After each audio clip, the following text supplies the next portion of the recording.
மரகதம்மா. மா சுரேஷ், வாப்பா சுரேஷ், நல்லா இருக்கியா? நந்தினிய பார்க்க வந்தியா? அவ இந்த வீட்ல இல்லையேப்பா. தெரியும், நான் அவளை பார்க்க வரல, அவளுக்காக பேச வந்திருக்கேன்.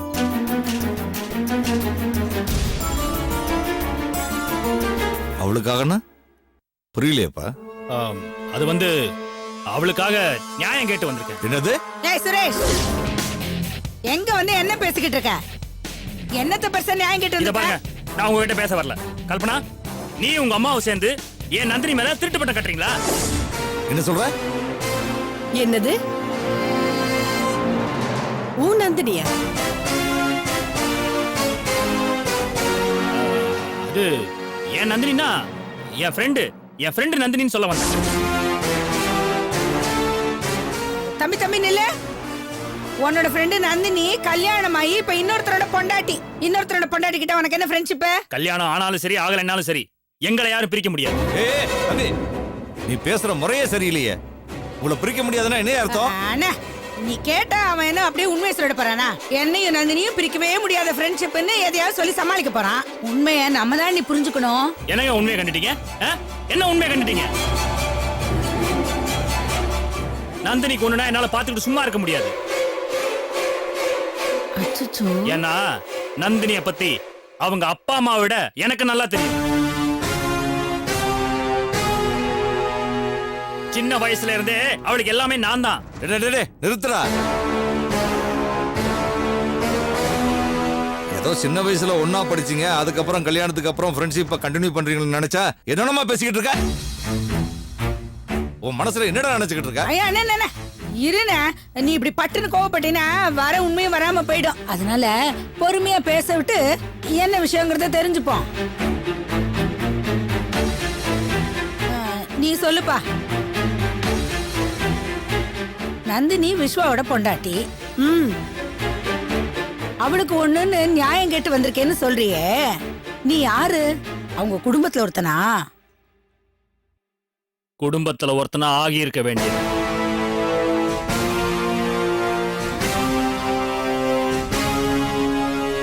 அப்படின்னா எந்த அர்த்தத்துல? நீங்க எப்படி வேணா அர்த்தப்படுத்திக்கோங்க.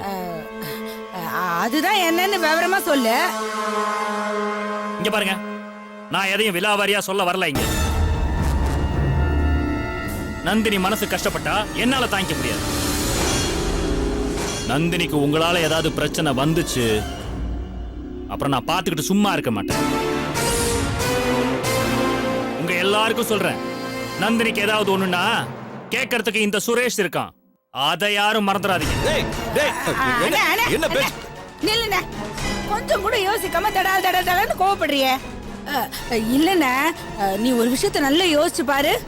ஒரு மூணாம் மனுஷன் நம்ம வீட்டுக்குள்ள வந்து தைரியமா நின்னுக்கிட்டு நம்ம கிட்டயே நந்தினி நந்தினின்னு பேசுறான்னா, அவன் பேசுற விதத்தை பார்த்தா ஐயோ, எனக்கு என்னமோ அவனுக்கும் நந்தினிக்கும் உண்மையிலேயே கல்யாணத்துக்கு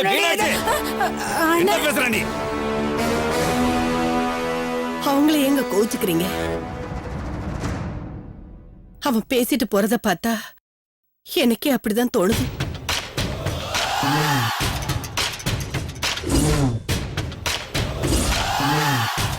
என்ன நீங்களும் அம்மா கூட சேர்ந்துகிட்டு இங்க பாருங்க. அந்த சுரேஷ் எப்படி வேணா இருக்கட்டும், ஆனா நந்தினி அக்கா ரொம்ப நல்லவங்க. அவங்கள தப்பி தவறி கூட யாரும் தப்பா பேசிடாதீங்க. போதும், நிறுத்தி. நீ அவளை தூக்கி தலையில வச்சு தாங்குற, அவ உன்னை கீழே தள்ளி அவமானப்படுத்திக்கிட்டே இருக்கா. அண்ணா, நம்ம குடும்பத்துல உனக்கு இப்படி ஒரு வேதனை எல்லாம் வந்திருக்க வேணாம். இவ ஒருத்தி உலக விவரம் புரியாம பேசிக்கிட்டு இருக்கா. நந்தினி அக்கா என்னை எவ்வளவு வேணா அவமானப்படுத்திட்டோம், ஆனா அவங்களை யாரும் இப்படி தப்பா பேசுறத கேட்டுக்கிட்டு என்னால சும்மா இருக்க முடியாது. நீங்களும் மாமாவும் தயவு செஞ்சு அவங்கள சந்தேகப்பட்டுறாதீங்க ப்ளீஸ்.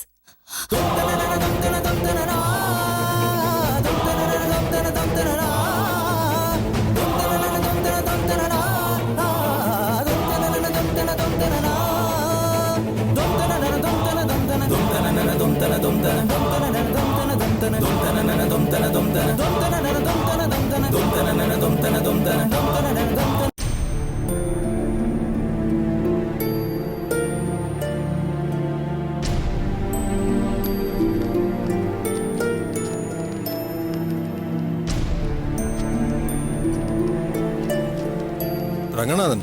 சார் என்ன சார் நீங்களே என் கேபினுக்கு வந்துட்டீங்க? கூப்பிட்டு அமிச்சா நானே வந்திருப்பேனே. அதெல்லாம் பரவாயில்ல. இது ஜேகே கம்பெனியோட கொட்டேஷன். பக்காவா ஒரு தடவை வெரிஃபை பண்ணிட்டேன். நீங்களும் ஒரு தடவை வெரிஃபை பண்ணி பத்திரமா வச்சுக்கோங்க. நான் கேட்கும் போது கொடுங்க. ஓகே, இந்தாங்க. இங்க பாருங்க சார். ரொம்ப டீப் சீக்ரெட்டா இருக்கட்டும். ஃபைலை உங்களை நம்பி கொடுத்துருக்கேன். ரொம்ப பத்திரமா வச்சுக்கோங்க. சரிங்க சார்.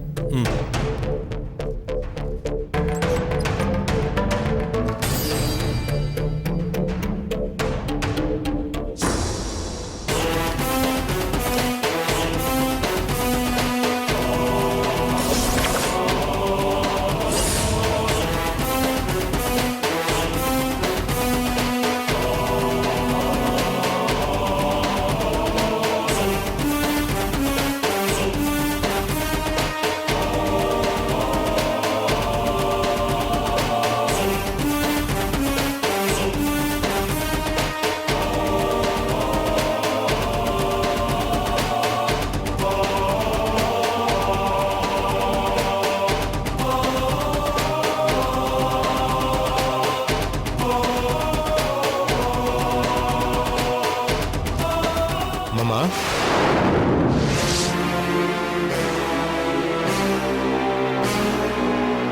அட பாவி ராஸ்கல், இப்ப எந்த மூஞ்சியை வச்சுக்கிட்டு என்ன பாக்குறதுக்காக இங்க வந்து நிக்கிற? உன் மூஞ்சிலே முழிக்க கூடாதுன்னு தானே என் குடும்பமே நினைச்சுக்கிட்டு இருக்கு. பெத்த குழந்தைய கொஞ்சம் கூட ஈவ இறக்கம் இல்லாம வித்து காசாக்கி சாப்பிட நினைச்சவன் தானே நீ? மாமா, இன்னுமா உங்களுக்கு என் மேல கோவம் போகல? எப்படி போகும்? நீ எங்களுக்கு பண்ணிருக்கிறது சாதாரண கொடுமையா? நான் தான் குழந்தைய கடத்தலன்னு தெரிஞ்சிருச்சு இல்ல? ஆனா அப்படி ஒரு சம்பவம் நடக்கிறதுக்கு காரணமே நீ தானே. உண்மைதான் மாமா. நான் தான் பணாசை பிடிச்சி இந்த பாவத்தை பண்றதுக்கு காரணமா இருந்துட்டேன். ஆனா எப்படியாவது குழந்தைய தேடி கண்டுபிடிச்சு கொண்டு வந்து உங்ககிட்ட ஒப்படைச்சா நீங்க என்ன நம்புவீங்கல்ல? நானும் எங்கெல்லாம் தேடி பார்த்துட்டேன், குழந்தை கிடைக்கல. அதான் நீங்க பாத்தீங்களான்னு கேட்டு போறதுக்காக தான் வந்தேன். குழந்தை கிடைச்சுதா மாமா? எல்லாத்துக்கும் காரணமா இருந்துட்டு இப்ப ரொம்ப நல்லவ மாதிரி நடிக்கிறியா? மரியாதையா இங்க இருந்து போயிடு. என்ன மாமா இப்படி கோவப்படுறீங்க? நான் முதல்ல வீட்டுல போய் கேட்கணும்னு தான் நினைச்சேன். ஆனா மாலதி என் மேல உள்ள கோவத்துல குழந்தை கிடைச்சிருந்தா கூட என்கிட்ட உண்மையை சொல்ல மாட்டா. அதனாலதான் நான் உங்களை தேடி வந்தேன். ஆனா நீங்களும் என்ன புரிஞ்சுக்கலையே. உன் நேரம் அதான் வீட்டுக்கு போகாம நேரா இங்க வந்துட்டேன். வீட்டுக்கு மட்டும் போயிருந்தேன்னா குழந்தை கிடைக்காம போனதை நினைச்சு என் பொண்ணுங்களும் என் பொண்டாட்டியும் சேர்ந்து உன்னை என்னெல்லாம் பண்ணிருப்பாங்கன்றத என்னால கற்பனை பண்ணி கூட பார்க்க முடியல. என்னது? என் குழந்தை என்ன கிடைக்கலையா? அப்படின்னா என் குழந்தை எங்க இருக்கு? எப்படி எல்லாம் கஷ்டப்படுது? கடவுளே, நீ எல்லாம் கடவுளை கும்பிடுறியா? இங்க பார், நானே இது ஆபீஸ்ன்றதுனாலதான் இவ்வளவு நேரம் உன்கிட்ட பொறுமையா பேசிக்கிட்டு இருக்கேன். மரியாதை இங்க இருந்து வெளியே போயிடு, இல்லன்னா என்ன பண்ணுவேன்னு எனக்கே தெரியாது. அம்மா. சார் ரங்கநாதன் சார் சொல்லுங்க சார். உடனே உள்ள வாங்க. எஸ் சார், இந்த வரேன் சார், இந்த வந்துட்டேன் சார். எம்டி கூப்பிடுறாருன்னு பாக்குறேன். இல்லனா மரியாதை இங்க இருந்து போயிடு.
நீ இன்னும் போல?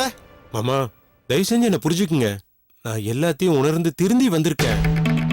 என் குழந்தைய எப்படியாவது நான் தேடி கண்டுபிடிச்சிருவேன். ஆனா இப்ப இருக்கிற குழந்தைய எனக்கு பார்க்கணும் போல ஆசையா இருக்கு. நீங்க தான் மாமா எப்படியாவது மாலதி கிட்ட எடுத்து சொல்லி அவளை மன்னிச்சு ஏத்துக்க சொல்லணும். என்னதே மன்னிச்சு ஏத்துக்கிறதா? எதுக்கு? இன்னொரு குழந்தை காணா போறதுக்கா? பார், இனிமே வீட்டு பக்கம் வர வேலையே வச்சுக்காத. அவ்வளவுதான். மரியாதையா வெளியே போயிடு, இல்ல வாட்ச்மேனை கூப்பிட்டு கழுத்தை பிடிச்சு வெளியே தள்ள சொல்லிடுவேன். என்ன மாமா? உனக்கு மரியாதை சொன்னா புரியாது? மாமா வேணாம் மாமா, வாட்ச்மேன் வந்து என் கழுத்தை பிடிச்சி வெளியில தள்ளினா என் மாமனார் உங்களுக்கு தான் மரியாதை போயிடும். என்னால உங்க மரியாதை போக வேண்டாம். நானே போயிடுறேன்.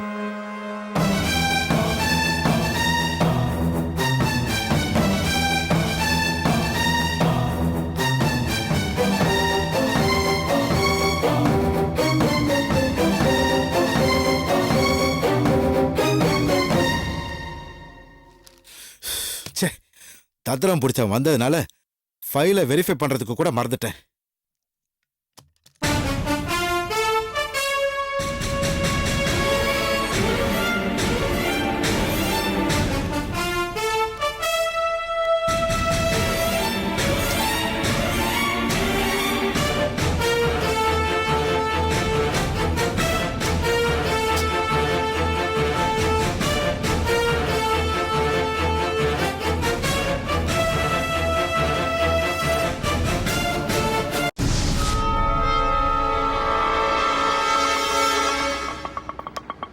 ஏம்பா காசு கொடுத்துட்டு போப்பா. ஓ சாரி, நான் மறந்துட்டேன். நீங்களும் மறந்துருப்பீங்கன்னு நினைச்சேன். ஆனா ஞாபகமா கேக்குறீங்க.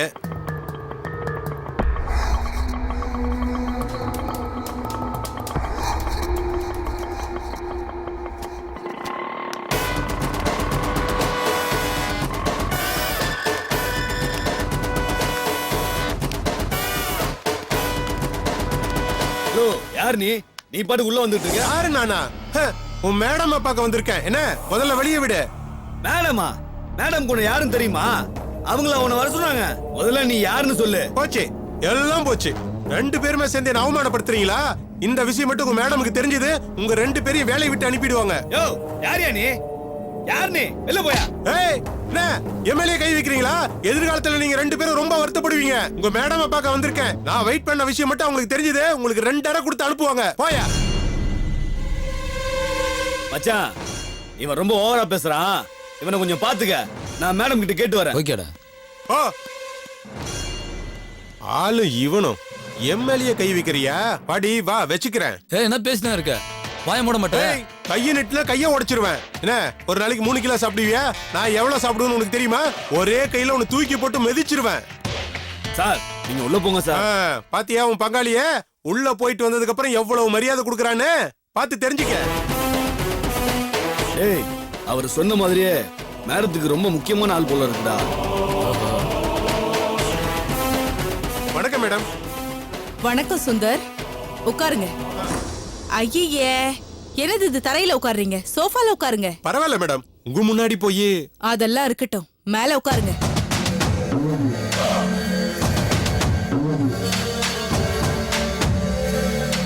அப்புறம் நல்லா இருக்கீங்களா? இன்னும் நான் நல்லா இல்ல மேடம். நீங்க பார்த்து ஏதாவது செஞ்சீங்கன்னா நான் நல்லா இருப்பேன். கண்டிப்பா. உங்களுக்கு செய்யாம வேற யாருக்கு செய்ய போறேன்?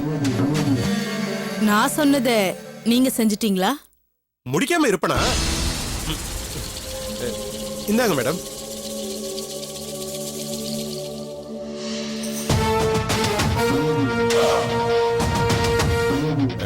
இந்த 2 பேப்பர் தான் மேடம் எடுக்க முடிஞ்சது. இந்த 2 பேப்பர் போதும் சுந்தர். இத வச்சு 2000 பிரச்சனை உருவாக்கிடலாம். ஆனா நான் இத வச்சு ஒரே ஒரு பிரச்சனையை தான் உருவாக்க போறேன். மேடம், 2 பேப்பரா இருந்தாலும் இது எடுக்கிறதுக்கு நான் ரொம்ப கஷ்டப்பட்டேன். புரியுது.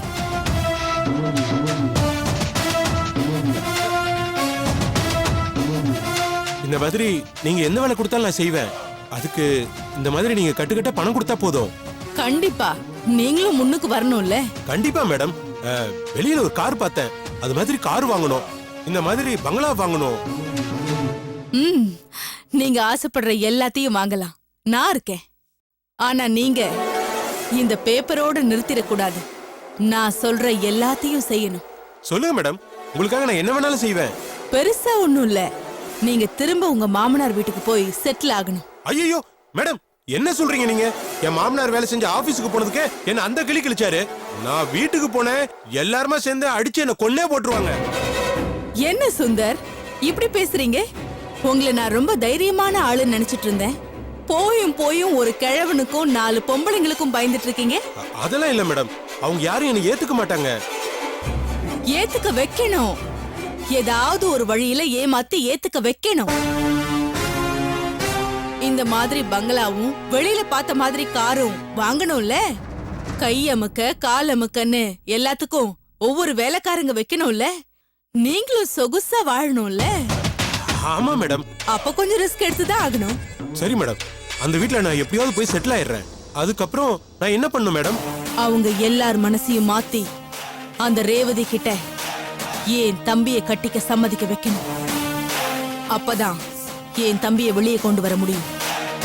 ரேவதியை சம்மதிக்க வைக்கிறது கொஞ்சம் கஷ்டம்தான் மேடம்.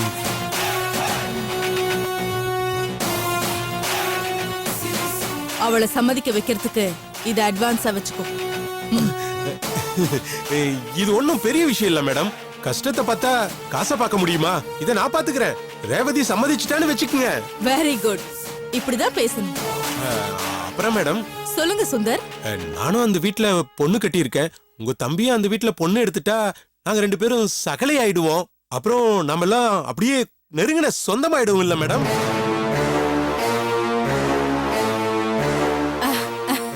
ஆமா, அதுல என்ன சந்தேகம்? அப்போ ஓகே மேடம், நீங்க கவலையை விடுங்க, நான் பாத்துக்கிறேன். நான் வரேன் மேடம். நல்ல செய்தியோட வாங்க. கண்டிப்பா. காசு பணம் துட்டு மணி மணி, காசு பணம் துட்டு மணி மணி. என்னக்கா இவெல்லாம் நம்ம சொந்தக்காரன் சொல்லிட்டு போறான்? ச்சே, அவமானமா இருக்குக்கா. விடுறா. பெரிய ஆளுங்களை பார்த்தா 4 பிச்சைக்காரங்க இவங்க எல்லாம் என் கூட படிச்சவங்க தான் பெருமை அடிச்சுக்கிறது இல்லையா? அந்த மாதிரிதான் இதுவும். அத நினைச்சு பெரியவங்க கோவப்படக்கூடாது. நமக்கு காரியம் ஆகணும்னா யார வேணாலும் காக்கா பிடிக்கலாம். ஃபைல் சைஸ் பெருசா இருக்கு, எல்லாத்துக்குமே ஹார்ட் காப்பி கேக்குறாங்க. ஓகே சார், இது அப்படியே அவங்க கிட்ட கொடுத்துருங்க. Yes sir.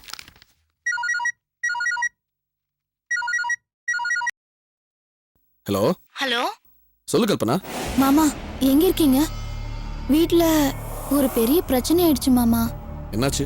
சுரேஷ் நம்ம வீட்டுக்கு வந்து பெரிய பிரச்சனை பண்ணிட்டு போயிட்டாரு. சுரேஷா? என்ன?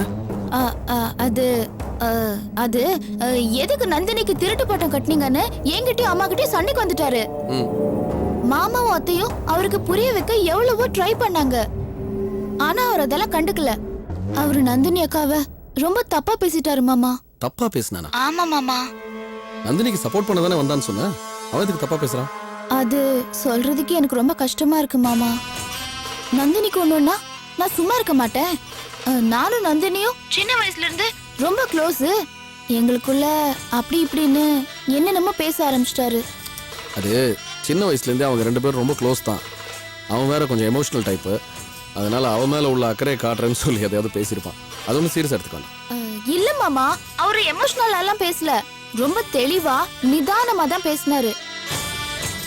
எனக்கும் நந்தினிக்கும் ஃப்ரெண்ட்ஷிப்பை தாண்டி வேற ஒரு ரிலேஷன்ஷிப் இருக்குன்னு சொன்னாரு. கல்பனா.